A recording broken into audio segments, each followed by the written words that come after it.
Good morning, students. Today we are starting the subject microbiology with the introduction of syllabus.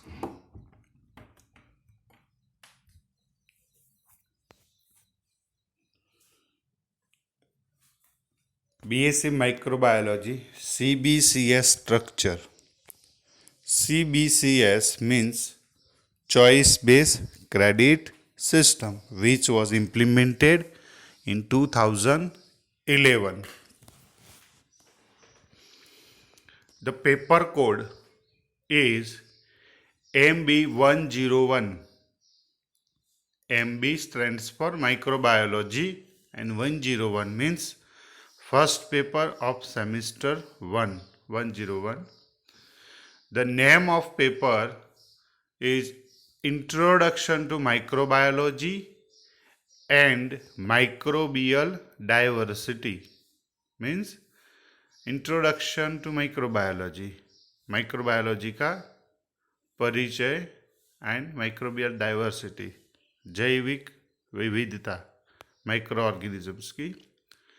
The total hours for teaching is 60 to complete. There are 60 days to complete this theory. Unit 1, History of Development of Microbiology. तो microbiology का जो उद्भव है, शुरुआत है, वो कैसे रही, कितने कितने सालों से माइक्रोबायोलॉजी डेवलप होता रहा, that is history. The point in this unit are development of microbiology as discipline, spontaneous generation versus biogenesis, contribution of Anton van Leeuwenhoek, Louis Pasteur, Robert Koch, Joseph Lister, Alexander Fleming in the development of microbiology, role of microorganism in fermentation, germ theory of disease, development of various microbial technology and golden era of microbiology, development of the field of soil microbiology, contribution of Martinus Bergering, Sergei Vinogredsky and Salman Waxman, establishment of the field of medical microbiology and immunology through the work of Paul Ehrlich, Emil Mechnikov and Edward Jenner. The first point is development of microbiology as discipline. So here we will understand there were only two sciences earlier, zoology and botany. Without the discovery, there was no microbiology. So as the microorganism discovered, the third discipline, microbiology, was started. E.H. Huckel, the scientist who proposed the third kingdom, जिसने तीसरी दुनिया के बारे में अब classification किया, third kingdom, that is a protista. Protista, this organism which can are not seen by naked eye, जो खुली आंख से नहीं देखे जाते, माइक्रोस्कोपिक दुनिया उसने दिखाई. And then after the microbiology was started, microbiology तब से शुरू हुआ. Second point is spontaneous generation versus biogenesis.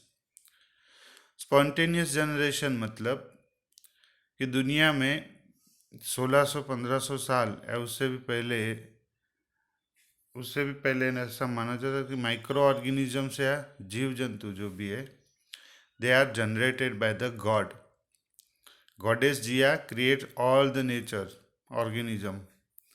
जो भगवान है, जो देवी है, प्रकृति देवी, वो हर इंसान को, हर प्राणी को जन्म देती है. कैसे? तो स्पॉन्टेनियस जनरेशन कैसे था कंसेप्ट कि आप कुछ खाने का चीज़ रख लो, उसके ऊपर पत्थर रख दो, उसके ऊपर कुछ कपड़ा ढांक उसको रख के आप चले जाओ। 2 दिन के बाद उसमें से चूहे निकलेंगे। तो प्रकृति देवी ने आके उसमें चूहे छोड़ दिए ऐसा। तो ये से स्पॉन्टेनियस जनरेशन था, मतलब नॉन लिविंग थिंग में से लिविंग थिंग्स बनती है और उसके लिए भगवान या देवी काम करती है। So this concept was disproved by the scientists, and they proved that the life life start from existed life. Biogenesis में क्या होता है कि एक एनिमल है या एक प्लांट है, उसका बीज या उसी में से ही दूसरा नया प्रोजनी और बर्थ करता है, जन्म लेता है। Is it? तो ये बायोजेनेसिस था। तो ये कंसेप्ट हम पढ़ेंगे इसमें कि कैसे कैसे चैलेंजेस होती जाए और साइंटिस्ट ने डिस्प्रूव करते चले कि नहीं ऐसा नहीं था, ऐसे था। तो ये माइक्रोबायोलॉजी में spontaneous generation. Third one is the contribution of Antonie van Leeuwenhoek, Louis Pasteur, Robert Koch, Joseph Lister, Alexander Fleming in the development of microbiology. So who first see the microorganism? That was Antony van Leeuwenhoek, who made the microscope. The first microscope made by Antony van Leeuwenhoek, जिसने पहला microscope बनाया। बाद में Louis Pasteur, जिसने micro organisms में बहुत सारी study की। He is often known as the father of microbiology. उसने एंथ्रेक्स की वैक्सीन आइडेंटिफाई की, उसने बनाई, पास्चुराइजेशन कंसेप्ट दिया, germ theory of fermentation, germ theory of disease, बहुत सारे माइक्रोबायोलॉजी में इन्वेंशंस एंड डिस्कवरीज उसने किए। तो ये साइंटिस्ट के अलावा तीसरा है Robert Koch. Robert Koch gave the germ theory of disease. उसने उन दिनों में बताया कि किसी जो रोग होता है, इन्फेक्शियस डिसीज होता है, उसके लिए माइक्रो ऑर्गेनिजम्स रिस्पॉन्सिबल है।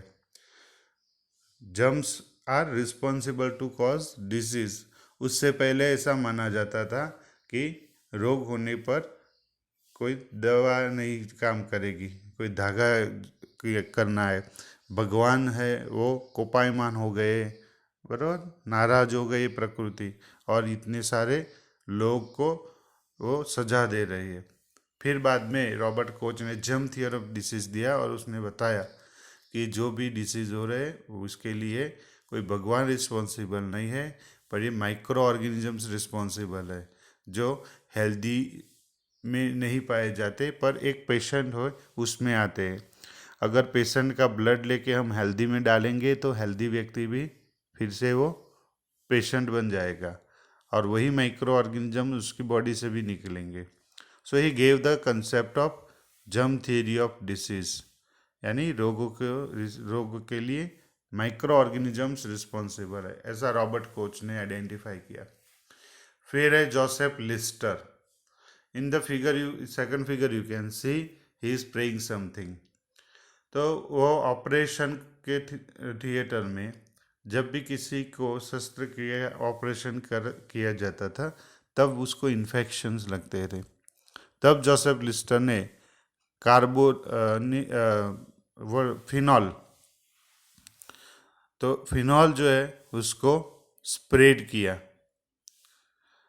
तो फिनॉल से क्या होता था, जिस जो एरिया थे ऑपरेशन थिएटर का उसमें माइक्रो ऑर्गेनिजम्स किल हो जाते हैं।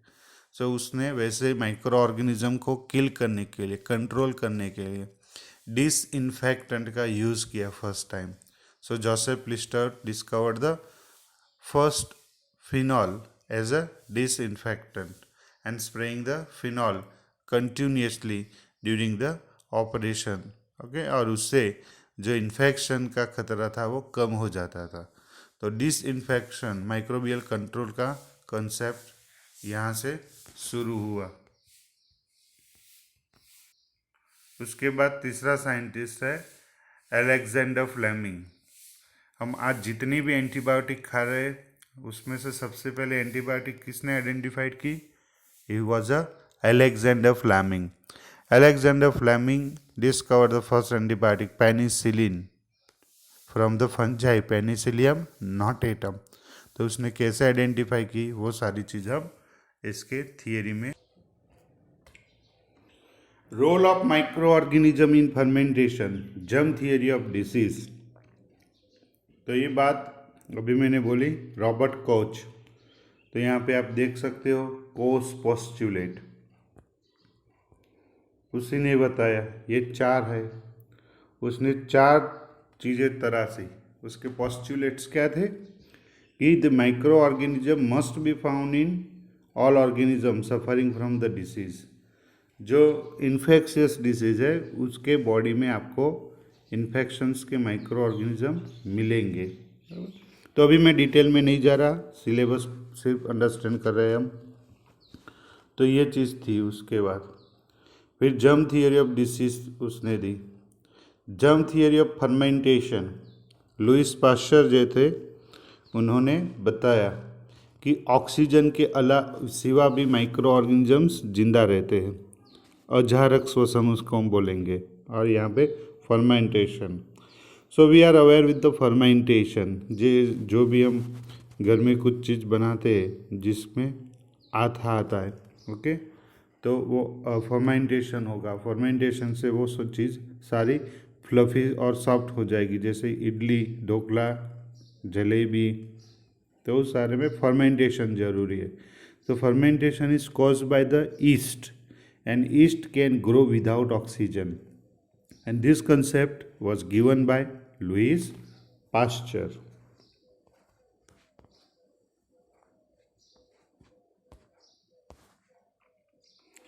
Next topic is development of various microbiological techniques and golden era of microbiology. तो इसमें हम क्या पढ़ेंगे? Here we will see the various method of isolating microorganism. History में कैसे कैसे माइक्रो ऑर्गेनिज्म को अलग और प्यूरिफाई करने के लिए मेथड्स डेवलप किए. तो उसमें सबसे ज़्यादा कंट्रीब्यूशन रॉबर्ट कोच का रहेगा. उन्होंने liquid method, agar based solid method, spread plate, pour plate, ऐसी तरह की मेथड्स डेवलप की. फिर golden age of microbiology. Golden age of microbiology में क्या है? एक पूरा 50-60 साल का एक ऐसा पीरियड है जिसमें हर साल माइक्रोबायोलॉजी में कुछ ना कुछ बहुत इम्प्लीकेटेड डिस्कवरीज हुई, इन्वेंशंस हुए. तो that is known as the golden age of microbiology. वो हम इस चैप्टर्स में पढ़ेंगे. Then development of soil microbiology. Soil microbiology में किसका कंट्रीब्यूशन है? मार्टिनियस बेजरिंग का. Martinus Beijerinck the first scientist who has discovered the rhizobia bacteria and azotobacter from the soil. तो उसने बताया कि नाइट्रोजन फिक्सेशन करने के लिए भी माइक्रो ऑर्गेनिजम्स रिस्पॉन्सिबल है. रूट नोड्यूल्स, लेग्यूमिनस प्लांट, जो प्लांट है कठोर, बराबर, तो जो पल्सिस है उसके रूट में जो नोड्यूल्स होते हैं, नोड्यूल्स के अंदर राइजोबिया होते हैं. तो वो राइजोबिया किसने आइडेंटिफाई किया फर्स्ट टाइम? मार्टिनियस बेजरिंग. उसने एजेटोबैक्टर को भी पता चलाया और उसने सर्जे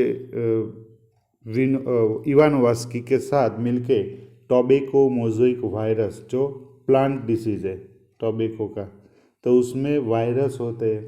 तो वायरस की डिस्कवरी भी बेजरिंग ने की, और इसके साथ थे इवानोवास्की. तो वैसे उनका बहुत सा कंट्रीब्यूशन एग्रीकल्चर में रहा. सर्जे विनोग्रेस्की, सेकंड साइंटिस्ट आप देख रहे हो. He had developed the Winogradsky column. उसको उन्होंने बताया कि एक माइक्रो ऑर्गेनिज्म के प्रोडक्ट जो थे वो खाना खाने के बाद जो मेटाबॉलिज्म बनाता है, वो मेटाबॉलिज्म दूसरे माइक्रो ऑर्गेनिज्म के लिए खुराक होता है. दूसरे का मेटाबोलाइट तीसरे के लिए खुराक होती है, तीसरे का मेटाबॉलिज्म चौथे के लिए खुराक होती है। तो जब गंदा पानी होता है या एक नेचुरल इकोसिस्टम होती है, तो वहाँ पे एक ऑर्गेनिज्म से दूसरा जुड़ा होता है, दूसरा से तीसरा, तीसरे से चौथा। So he develop the microbial consortium concept. तो एक इकोसिस्टम में कैसे माइक्रो ऑर्गेनिज्म एक दूसरे पे डिपेंड रहते हैं, तो वो उसने एक लेबोरेटरी में एक डिज़ाइन किया मॉडल इकोसिस्टम, जिसको हम बोलेंगे विनोग्रेस्की कॉलम। ये विनोग्रेस्की कॉलम में आप तालाब का पानी ले लीजिए, थोड़ा सल्फर डाल दीजिए और उसको सनलाइट में रख लीजिए, तो आपको 8 से 9 तरह के अलग अलग माइक्रो ऑर्गेनिज्म के उसमें डेवलपमेंट देखने को मिलेगा। So Winogradsky develop the sulphur metabolising bacterias ecosystem. तो वैसे ही एक मॉडल इकोसिस्टम उसने माइक्रो ऑर्गेनिज्म को एनरिचमेंट करने के लिए हमको सिखाया। वॉक्समैन, तो ये एक साइंटिस्ट था जिसने एंटीबायोटिक डिस्कवर की, सॉइल साइंटिस्ट था, streptomycin. So streptomycin antibiotic discoveries की। फिर establishment of fields of medical microbiology and immunology through the work of Paul Ehrlich, Emil Metchnikoff, Edward Jenner. तो ये साइंटिस्ट है Paul Ehrlich. First, he is the father of chemotherapy. उन्होंने बताया कि mercury, iodine, sulphur, arsenic, ये चीज़ सारी body में जहर तो होती है खाने पर उसे कुछ कंपाउंड्स बनाए जाए तो उसको दवाई के रूप में यूज़ किया जा सकता है। तो this is the person Paul Ehrlich who make the salvarsan compounds and produce some medicine, sulphonamides. Okay, तो उसने केमिकल्स में से दवाई बनाई। तो उस केमिकल्स में से दवाई बनाने का कॉन्सेप्ट क्या जाना जाएगा? It is known as the chemotherapy. So this scientist gave the concept of chemotherapy. Then Elie Metchnikoff, second scientist आप देख रहे हो, उसने क्या किया मैचनिकॉफ ने, कि हमारी बॉडी के अंदर स्कैवेंजर सेल रहते हैं। स्कैवेंजर सेल यानी वो हमारी बॉडी में रहे जो कीटाणु है, माइक्रो ऑर्गेनिजम्स है, उसको खा जाएंगे, जस्ट लाइक अमीबा। जैसे आपने देखा है कि अमीबा एक बैक्टीरिया को कैसे एंगल्फ कर लेता है, अपनी बॉडी में समा लेता है, फिर उसको डिस्ट्रॉय कर लेता है थ्रू द सुडोपोडिया, जो उसके पाँव होते हैं, एक्सटेंडेड लेग्स होते हैं, उससे वो खा जाता है। वैसे ही मैकेनिज्म हमारे ब्लड में मैक्रोफाजिस करते हैं, तो उस मैकेनिज्म को बोलेंगे हम फैगोसाइटोसिस। तो हमारी बॉडी में इम्यूनिटी के लिए एक मैकेनिज्म होती है फैगोसाइटोसिस, जो बैक्टीरिया को खा जाते हैं ब्लड सेल्स, इज इट। तो ये डिस्कवर किया मैचनिकॉफ ने। तीसरा है Edward Jenner. Edward Jenner showed the vaccine. उन्होंने वैक्सीन डिस्कवर किया, फादर ऑफ वैक्सीन। आपने लोअर स्टैंडर्ड में पढ़ा होगा। तो जो वैक्सीन है उसकी मम्स और मिजल्स वगैरह की, वो एडवर्ड जेनर ने डिस्कवर किया, chickenpox. So Edward Jenner discover the vaccine. Vaccine क्या होती है? तो जो ऑर्गेनिज्म हमारे बॉडी में कोई डिसीज़ करते हैं, वही ऑर्गेनिज्म को हम किसी केमिकल या लाइट या रेडिएशन के ट्रीटमेंट से उसका पैथोजेनिक जो फीचर्स है उसको मार देते हैं और वो इनएक्टिव और एटेन्यूएटेड हो जाता है। उसके बाद वही माइक्रो ऑर्गेनिज्म को हमारी बॉडी में इंट्रोड्यूस किया जाता है, तो हमारी बॉडी उसको पैथोजन समझ के इम्यूनी रिस्पॉन्स क्रिएट करती है। पर वो एंटीजन है, वो कल्चर हमारी बॉडी में डाला, वो हमें को रोग नहीं कर सकता, डिसीज़ नहीं कर सकता। क्यों? क्योंकि उसको मार के डाल दिया गया हमारी बॉडी में। तो जब हमारी बॉडी में एक बार लाइफ में इम्यूनिटी बनती है उस ऑर्गेनिज्म के खिलाफ, तो वो लाइफ थ्रू आउट लाइफ वो मेंटेन रहती है। सो इसी कंसेप्ट को वैक्सीन में यूज़ किया जा सकता है। हमारे पास इम्यूनोलॉजिकल मेमोरी होती है। एक बार एक डिसीज़ आपके बॉडी में हुआ तो उसके लिए एंटीबॉडी जो हमारे बॉडी में एक बार बनते हैं वो लाइफ टाइम हमारे बॉडी में याद रहते हैं, मेमोराइज रहते हैं। तो वो डिसीज़ जब दूसरी बार होगा तो वो फाइट कर लेगी बॉडी, इसीलिए उसको पहले से ही प्रोडक्शन करवाना एंटीबॉडी, इसके लिए वैक्सीन का डिस्कवरी किया। हमारी बॉडी में इम्यून सिस्टम है, ऐसे इम्यूनोलॉजिकल मेमोरी है, वो सारी चीज़ हमको तब पता चली जब एडवर्ड जेनर ने वैक्सीन का आविष्कार किया। तो वैसे ये डिस्कवरीज हुई। तो वैक्सीन का मतलब क्या है? तो वैक्सीन वर्ड जो है वैका से आया। वैका मतलब काऊ। तो काऊ में से एंथ्रैक्स वैक्सीन जो ह्यूमन डिसीज़ है, लंग्स डिसीज़ है, वो काऊ में से और बफेलोज में से जो दूध है, मिल्क है, उसके थ्रू हमारे बॉडी में आता है। तो वैक्सीन है वो क्या, वो जिसको जो डिसीज़ हुआ है वो डिसीज़ के माइक्रो ऑर्गेनिज्म को लेके उसको इनएक्टिव करना है और इनएक्टिव करने के बाद ह्यूमन बॉडी में डाल देना है। तो ह्यूमन बॉडी उसके सामने एंटीबॉडी बनाएगी पर उसको डिसीज़ नहीं होगा। ठीक है। और एक बार वो एंटीबॉडी बन गई तो आजीवन वो रोग, वो डिसीज़ दूसरी बार नहीं होगा। उसको हम बोलते हैं वैक्सीन। तो वैक्सीन का वर्ड जो है वो वैका से आया और वैका मतलब काऊ। तो ये था unit number 1। Unit number 2, diversity of micro organisms, यानी जो माइक्रो ऑर्गेनिजम्स है वो कितने तरह के होते हैं और उसमें क्या क्या स्टडी करने हैं। तो उसके 2 सेक्शन है। First section systems of classification, binomial nomenclature. Binomial nomenclature यानी जैसे आपने नाम सुना होमोसेपियंस, तो होमो में एच कैपिटल होगा, सेपियंस में एस स्मॉल होगा। 2 नाम हो गए, पहला जीनस का होगा, दूसरा स्पीसीज का होगा, उसके नीचे अंडरलाइन करनी है। तो दुनिया में जितने भी जीव है उन सब का एक साइंटिफिक नेम होता है, उसको बोलेंगे बाइनोमियल नोमेनक्लेचर, द्विनाम पद्धति। तो ये जो द्विनाम नामकरण पद्धति है उसके जो रूल्स है वो इसमें हमको पढ़ने हैं। Whittaker's 5 kingdom concept. तो यूकल था, उसने तीसरी दुनिया की बात करी कि एक बॉटनी है, प्राणी जूलॉजी है दूसरा, और तीसरा प्रोटिस्टा है। उसके बाद माइक्रोस्कोप की डिस्कवरी हुई और हमने न्यूक्लियस देखा। न्यूक्लियस के 2 टाइप्स देखे, प्रोकैरियोट्स एंड यूकैरियोट्स, प्राथमिक कोश केंद्री और सुकोश केंद्री।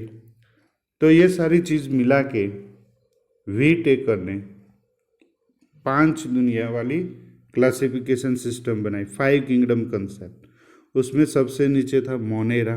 मोनो मीन्स एक सेल, एक सेल वाले सारे के सारे बैक्टीरिया, उसको बोलेंगे प्रोटिस्टा। तो जो प्रोटिस्टा थे, प्रोकैरियोट्स, तो प्रो यानी प्राथमिक एंड कैरियन मीन्स न्यूक्लियस। तो जिनका न्यूक्लियस के आजू बाजू न्यूक्लियर मेम्ब्रेन नहीं था, यानी कोश केंद्र पटल, जिस बैक्टीरिया में कोश केंद्र पटल्स नहीं है वैसे जीव हम बैक्टीरिया बोलेंगे। तो सारे के सारे बैक्टीरिया प्रोकैरियोट्स है, आदि कोश केंद्री है। उसके बाद जो सुकोश केंद्री थे और एक कोशी थे, जैसे कि अमीबा, यूग्लिना, पैरामीशियम, ईस्ट, ये सारे यूकैरियोटिक सिंगल सेल्यूलर सेल्स है, बराबर। तो उनको प्रोटिस्टा बोला गया। और उसके बाद मल्टी सेल्यूलर ऑर्गेनिजम्स जो भी है उनमें 3 पार्ट्स किए गए। एक जो फोटोसिंथेसिस करते हैं, प्रकाश संश्लेषण और अपना खुराक बनाते हैं, उन सबको प्लांट में रखा गया। उसमें छोटी से छोटी आलगी से लेके बड़ा से बड़ा पेड़ है। दूसरी तरफ एनिमल्स है जो खुराक हमेशा खाते हैं, दूसरों पे डिपेंड रहते हैं। Mode of food is ingestion, वो अपने मुंह के द्वारा अन्नदानी में खुराक जो है उसको ग्रहण करते हैं। तो ये एनिमल्स है। और तीसरे फंजाई जो एक क्लोरोफिलस है, वो किसी मृत चीज से खुराक को एब्जॉर्ब करते हैं, एब्जॉर्प्टिव मोड ऑफ न्यूट्रिशन, और उसमें क्लोरोफिल नहीं रहते। तो ऐसे 5 सृष्टि का निर्माण का जो कंसेप्ट था वो व्हिटेकर्स ने दिया। उसके बाद हुज 3 डोमेन ऑफ क्लासिफिकेशन, उसने क्या किया कि सारे के सारे माइक्रो ऑर्गेनिज्म का डीएनए सीक्वेंस चेक किया, और उसमें सिमिलरिटी के बेस पर उसने 3 किंगडम किया। तो जो जेनेटिक इंफॉर्मेशन के बेस पे जो क्लासिफिकेशन है उसको 3 डोमेन में डिवाइड किया। एक बैक्टीरिया जो अभी हम देख रहे हैं, एक पुराने तरह के बैक्टीरिया जो 100 डिग्री टेम्परेचर में हाई सॉल्ट कंसंट्रेशन में बिना ऑक्सीजन के जीते थे, जो प्रिमिटिव लाइफ थी, ओरिजिन जो था अर्थ का, उस टाइम पे कंडीशन सब एडवर्स थी, ऑक्सीजन नहीं था। तो वो विचित्र कंडीशन में जो ऑर्गेनिज्म ग्रो हुआ करते थे, तो वो आज के ऑर्गेनिज्म से बहुत काफ़ी डिफरेंट थे। उनको हम बोलेंगे आर्किया बैक्टीरिया। उनका नाम क्या है? Archaea bacteria. तो जो आर्किया बैक्टीरिया है, ये रहे आर्किया बैक्टीरिया, उसमें एक्सट्रीमो, हेलोफाइल्स, मिथेनोजन, ओके, हाइपरथर्मोपाइल्स, ऐसे। तो ये एक अलग सृष्टि है। उनका डीएनए बिल्कुल ही अलग है। किन से? अभी के जो बैक्टीरिया हम उसको बोलेंगे यू बैक्टीरिया, EU यानी ट्रू। तो ट्रू बैक्टीरिया अभी अलग है, उस टाइम के आर्की बैक्टीरिया अलग हुआ करते थे। और बाकी की जितनी भी सृष्टि बची है, जितने भी यूकैरियोट्स है, वो एक साथ है। तो ये था 3 डोमेन क्लासिफिकेशन सिस्टम। तो यूनिट 2 उसमें और एक थियरी होगी, difference between prokaryotes and eukaryote. तो वैसे भी आप 12th में या 11th में पढ़ के आए हो कि एक आदि कोष केंद्रीय बैक्टीरिया और एक सुकोष केंद्रीय प्राणी कोष और वनस्पति कोष, उसमें क्या डिफरेंसेस होते हैं। So we will see 13-14 differences, बराबर। उसमें सारे 10-15 डिफरेंस भी है, जो भी है हम इसमें देखेंगे। सेकंड पार्ट है general characteristic of different groups of micro organisms. तो माइक्रो ऑर्गेनिजम्स के किस तरह के होते हैं? तो 3 तरह के, एक जिनके पास कोई न्यूक्लियस नहीं है और सेल भी नहीं है, वायरसिस, तो ए सेल्यूलर है। वायरस में अगर प्रोटीन नहीं है, सिर्फ उसका न्यूक्लियस है, तो उसको हम वायरॉइड्स बोलेंगे। और उसका सिर्फ प्रोटीन है, डीएनए नहीं है, न्यूक्लिक मटेरियल नहीं है, तो उसको प्रायंस बोलेंगे। तो ये नॉन लिविंग ए सेल्यूलर वायरस हम इसमें पढ़ेंगे। सेल्यूलर माइक्रो ऑर्गेनिजम्स जो भी है, बैक्टीरिया, आर्केरिया एंड यूकैरिया। तो बैक्टीरिया में दोनों तरह के बैक्टीरिया हम पढ़ेंगे, यू बैक्टीरिया और पुराने तरह के बैक्टीरिया आर्किया। और जो यूकैरियोट्स है, जिसमें हम फंजाई, एल्गी और प्रोटोजुआ, ये सारे माइक्रो ऑर्गेनिजम्स कैसे दिखते हैं, उनमें रिप्रोडक्शन कैसे होता है, उनका खाना क्या होता है, बराबर। उसमें उनकी इकोनॉमिक इम्पोर्टेंस क्या है, एनवायरनमेंट में क्या इम्पोर्टेंस है, मेडिकल में क्या इम्पोर्टेंस है, ये सारी चीज़ हम यहाँ पे पढ़ेंगे। Unit 3 techniques in microbiology. तो microscopy and control of micro organism, 2 चीज़ें। माइक्रोस्कोपी, तो माइक्रोस्कोपी में सबसे ज़्यादा जो माइक्रोस्कोप हम देखते हैं, that is a compound microscope. So compound microscope is work on the principle of light microscope. So there are 4 type of light microscopy, 4 तरह की लाइट माइक्रोस्कोप होते हैं।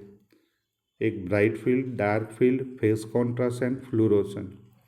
So in this theory, we will understand how the microscope work, what is the principle, what are the components of microscope, and what are the 4 different types. तो उसके 4 जो types है वो चीज़ हम इसमें पढ़ेंगे। Then 2 are electron microscopes and one is confocal microscopy. So transmission electron microscope and scanning electron microscope. What is the principle? इसमें किस तरह के प्रिंसिपल होते हैं, पूरे माइक्रोस्कोप का जो स्ट्रक्चर होता है वो कैसे काम करता है और कैसे इमेजेस आती है, तो ये माइक्रोस्कोपी हम पढ़ेंगे। दूसरा जो सेक्शन है that is control of micro organisms, physical method and chemical. Physical method में हम पहला जो देख रहे हैं वो है autoclave. This is an device and instrument which found in every microbiology laboratory. ये हर माइक्रोबायोलॉजी लेबोरेटरी में कंपलसरी है, तो इसको बोलेंगे स्टरलाइजेशन के लिए ऑटोक्लेव। ऑटोक्लेव का काम क्या है, किसी भी चीज़ को उसमें रखेंगे तो वो बैक्टीरिया फ्री बनाएगा। ओके, एक तरह सा कुकर ही है, तो वो मॉइस्ट हीट का यूज़ करेगा। दूसरा ओवन में आप चीज़ रखते हो तो वो हॉट हीटिंग की वजह से उसमें माइक्रो ऑर्गेनिजम्स किल करेगा, तो ये दो तरह के। तीसरा है फिल्टरेशन, तो फिल्टर्स आप यूज़ कर सकते हो, माइक्रो ऑर्गेनिजम्स है वो उसमें से रिमूव करेंगे। So here the membrane filters are used. Membrane filters उतने होल उसके कम होंगे जिससे आप माइक्रो ऑर्गेनिजम्स रिमूव करेंगे। जैसे आप अभी N95 मास्क यूज़ कर रहे हैं जो प्रोटेक्ट करेगा आपको बैक्टीरिया और वायरस से। ओके, तो ये फिजिकल मेथड है। और लास्ट में जो DRDO ने एक डिवाइस बनाया रेडिएशन के लिए, तो ये ऑपरेशन थिएटर में आप चालू कर दीजिए, बाहर निकल जाइए, तो पूरे ऑपरेशन थिएटर में कहीं पर भी कोई माइक्रो ऑर्गेनिज्म होगा तो ये लाइट जो रेडिएशन है उससे वो मर जाएगा। तो ऐसे रेडिएशन से भी हम माइक्रो ऑर्गेनिज्म किल कर सकते। तो ये फिजिकल मेथड हमको पढ़नी है। Then chemical method of microbial control. So there are very categories.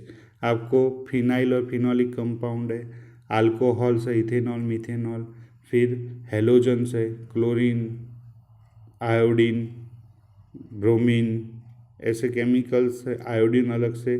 उसके बाद आपको heavy metal, silver, bismuth, zinc,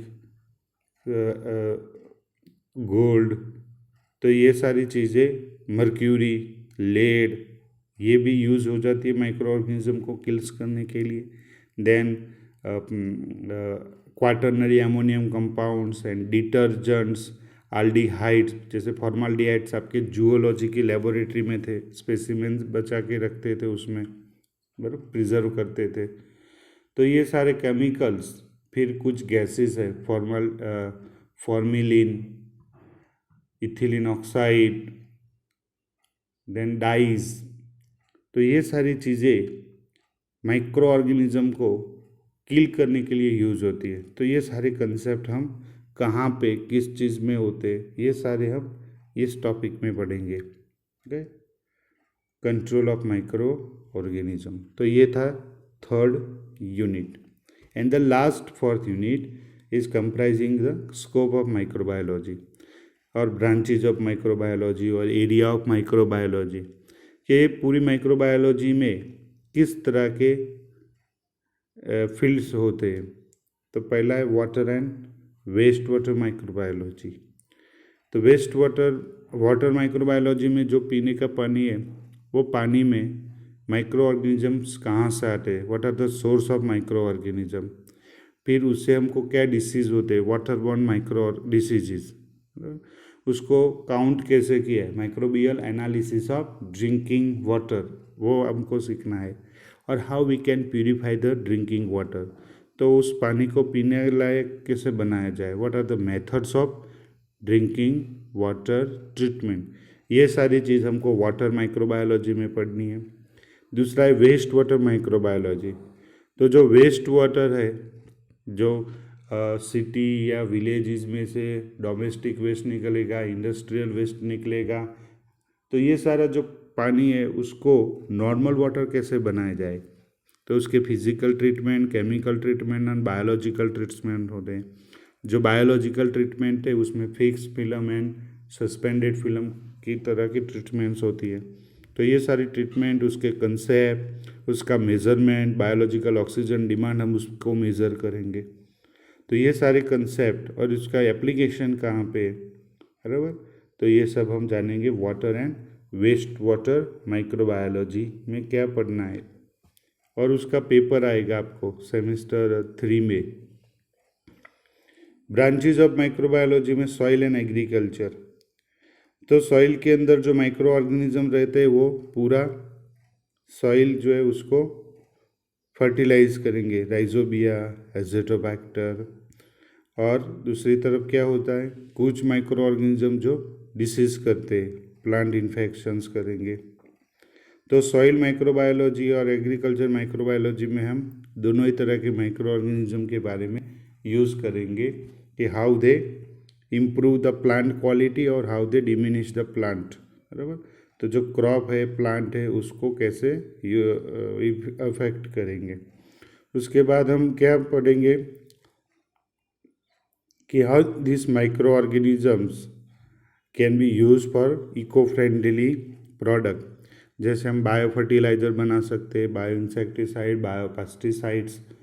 और हम बायो फर्टिलाइज़र में कैसे माइक्रो ऑर्गेनिज्म का प्रोपोगेशन करेंगे। तो ये सारी चीज़ सॉइल एंड एग्रीकल्चर माइक्रोबायोलॉजी में पढ़ेंगे। तीसरा एरिया है मेडिकल माइक्रोबायोलॉजी। तो मेडिकल माइक्रोबायोलॉजी में भी फर्दर 3 पार्ट्स है। एक इम्यूनोलॉजी आपको पढ़नी होगी, दूसरा डायग्नोस्टिक और क्लिनिकल टेक्निक्स जिसको हम MLT बोलते हैं, और थर्ड पोर्शन है पैथोलॉजी, जो डिसीज़ है, हमारी बॉडी में किस तरह के माइक्रो ऑर्गेनिज्म आएंगे, क्या डिसीज़ करेंगे, इसके सिम्टम्स क्या होंगे, उसको स्प्रेड कैसे होता है, मोड ऑफ ट्रांसमिशन क्या है, उसकी ट्रीटमेंट क्या है, उसके लक्षण क्या है, बराबर। उसमें कौन सी दवाई देनी है, उसका रिसर्च कैसे होगा। तो ये सारी चीज़ें पैथोलॉजी में। इम्यूनोलॉजी, हमारे बॉडी में एंटीजन एंटीबॉडी क्या है, इम्यूनिटी क्या है, वैक्सीन्स क्या है, एलर्जी क्या है, ये सारी चीज़ें आपको पढ़नी है। तो उसका पूरा पेपर आपको सेमिस्टर 6 में आएंगे, 5 और 6 में, बराबर। और ये जो MLT बेस्ड पेपर है वो भी आपको आएगा सेमिस्टर 5 और 6 में, क्लिनिकल साइंस का। तो मेडिकल माइक्रोबायोलॉजी का स्कोप जानेंगे। इंडस्ट्रियल माइक्रोबायोलॉजी, तो 100 से भी ज़्यादा तरह की माइक्रो ऑर्गेनिज्म बेस्ड प्रोडक्ट आज बड़ी बड़ी कंपनियों में बन रही है, pharmaceuticals company and fermentations company, enzymes, organic acid, vitamins, alcohols, steroid, hormones, drugs, blood factors, बहुत सारी चीज़ें इंडस्ट्री में बन रही है। तो जो इंडस्ट्री में माइक्रो ऑर्गेनिजम्स यूज़ होता है तो उसका कैसे उसको डिज़ाइन करते पूरा। तो आपका एक पेपर रहेगा इंडस्ट्रियल माइक्रोबायोलॉजी सेमिस्टर 5 और 6 में, बराबर। तो ये सारी चीज़ हम वहाँ पढ़ेंगे।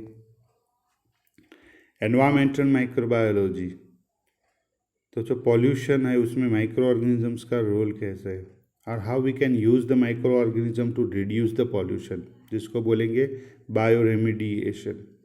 तो माइक्रो ऑर्गेनिजम्स दुनिया में प्लास्टिक खा सकते हैं, उसको हमको मॉडिफाई करना है अभी। तो बायोडिग्रेडेबल प्लास्टिक, फिर biogeochemical cycles, nitrogen cycle, carbon cycle, sulphur cycle, phosphorus cycle. तो ये पूरे जो साइकिल्स है वो कैसे काम करते हैं वो एनवायरमेंट माइक्रोबायोलॉजी में हमको पढ़ने। तो ये सारी चीज़ हम यहाँ पर देखेंगे। Food and dairy microbiology, so micro organism make a food for you.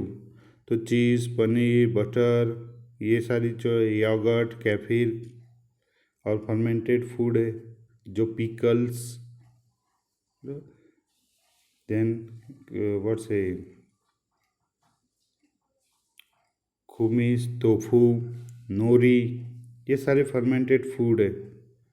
तो ये कैसे बनते हैं, उसमें माइक्रो ऑर्गेनिजम्स का क्या रोल है, ओके। तो ये सारी उसके बेस पे इंडस्ट्रीज चलती है। Single cell protein, baker yeast, जो सिंगल सेल प्रोटीन है वो ईस्ट पाउडर है जिसे खाने से हमारे बॉडी में विटामिन्स और मिनरल्स मिलेंगे। तो ये कैसे किया जाएगा सब, ये सारी चीज़ हम इसमें पढ़ेंगे। And last is the aero and space microbiology. Space microbiology means मंगल पे और चांद पे अगर माइक्रो ऑर्गेनिज्म है कि नहीं है, उसकी जो डिस्कवरी है, उसके रिलेटेड जो भी स्टडी है उसको हम पढ़ेंगे स्पेस माइक्रोबायोलॉजी में। एंड एरो माइक्रोबायोलॉजी, तो हवा में किस तरह से माइक्रो ऑर्गेनिजम्स आते हैं, कौन से डिसीज हवा से स्प्रेड होते हैं, जैसे अभी कोरोना हम बोल रहे हैं एयरबॉर्न ट्रांसमिशन, तो न्यूमोनिया, सर्दी खांसी, कॉमन कोल्ड, बराबर, टीबी, ये सारे एयरबॉर्न डिसीजेज है। तो एयरबॉर्न्स क्या है, हम जब एक बार छींकते तो उसमें से 2 लाख ड्रॉपलेट निकलते, वो सारी चीज़ और स्टडी हमको एरो माइक्रोबायोलॉजी में पढ़नी है। So this is the 4th unit, scope of microbiology. Now what reference book are suggested for you. तो इसमें से जो भी रेफरेंस बुक आपको मैं दिखा रहा हूँ वो 400 या 300 पेज से कम नहीं है, ऑल हैविंग द बल्क, और सब इंटरनेशनल है। तो first book is microbiology by Pelczar. तो हर बुक का टाइटल तो माइक्रोबायोलॉजी रहेगा, तो बुक्स हमेशा उसके ऑथर के नाम से जानी जाएगी। तो फर्स्ट जो है उसका आपको ये नाम याद रखना है, Pelczar. So I will provide you the soft copy of the Pelczar. दूसरी बुक जो है वो भी इंटरनेशनल बुक है, रेफरेंस बुक प्रेस्कॉट।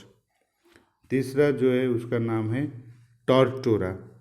ये सारी की सारी इंटरनेशनल बुक्स है जिसमें से हम आपको पढ़ाएंगे। चौथा है, 4th book is broke microbiology. 5th book है वो है, उसका नाम है RM atlas. This is the Indian version book, S Chand publication, okay, text book of microbiology for you, very easy book, okay, RC Dubey. ये इंडियन वर्जन है जिसको आप परचेज करो तो कोई दिक्कत नहीं है। So this is the all about your syllabus of paper MB 501। Okay, हम बाद में मिलेंगे। Thank you very much.